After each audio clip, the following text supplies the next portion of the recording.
Assalamualaikum warahmatullahi wabarakatuh. Di video kali ini saya akan menjelaskan tahap atau cara turunnya Al-Quran yang dimana kita kenal dengan nuzul Al-Quran. Sebelum itu, perkenalkan saya Fioni Khairunisa dengan NIM 2516040026 dari kelas 1 Aksya'a, dan video ini saya buat untuk memenuhi tugas ujian akhir semester dengan mata kuliah pengantar studi Quran dan Hadis dengan dosen pengampu Bapak Ilfa Henry SAG. Nuzul Quran. Nuzul Quran secara bahasa dikenal dengan kata nazala yunazilu tanzila, yang artinya bertahap atau berangsur-angsur. Nuzul Quran terdiri dari dua kata. Yang pertama nuzulul dan Quran, yaitu nuzulul artinya menurunkan sesuatu dari tempat yang tinggi ke tempat yang rendah, dan Quran merupakan Al-Quran yang merupakan kitab suci umat Islam.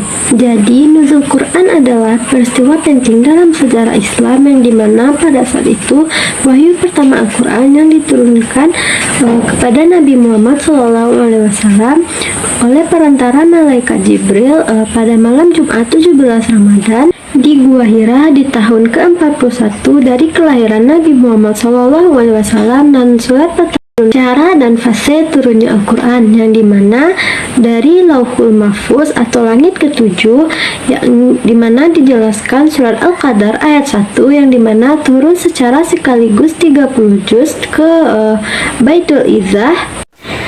Dan dari Baitul Izzah atau langit pertama turun secara bertahap atau mujmal kepada Nabi Muhammad SAW selama 23 tahun, terdiri dari dua periode, yaitu periode Makkiyah dan periode Madinah. Periode Makkiyah ialah surat yang diturunkan pada saat Nabi sebelum hijrah dan yang diperhatikan ialah waktu. Nah, periode Madinah ialah surat yang diturunkan pada saat Nabi sesudah hijrah. Contohnya adalah surat Al-Maidah ayat 3 yang dimana turun di Mekah namun setelah Nabi Hijriah, dan surat An-Nisa turun juga di dalam Ka'bah namun setelah Nabi Hijrah. Terakhir yang diturunkan ialah surat Al-Baqarah ayat 281, dan surat terakhir yang diturunkan ialah surat An-Nas ayat 1-3. Nah, diturunkannya Al-Quran secara berangsur-angsur. Yang pertama,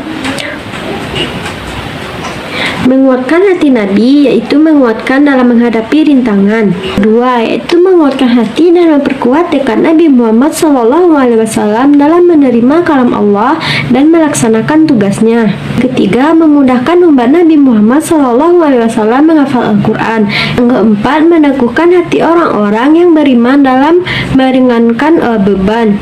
Yang kelima, menanamkan keimanan yang sejati, yaitu peribadatan yang benar dan akhlak yang terpuji. Sekian dari penjelasan saya mengenai nuzul Al-Quran. Semoga bermanfaat bagi teman-teman dan kita semua. Saya sudahi dengan Assalamualaikum warahmatullahi wabarakatuh.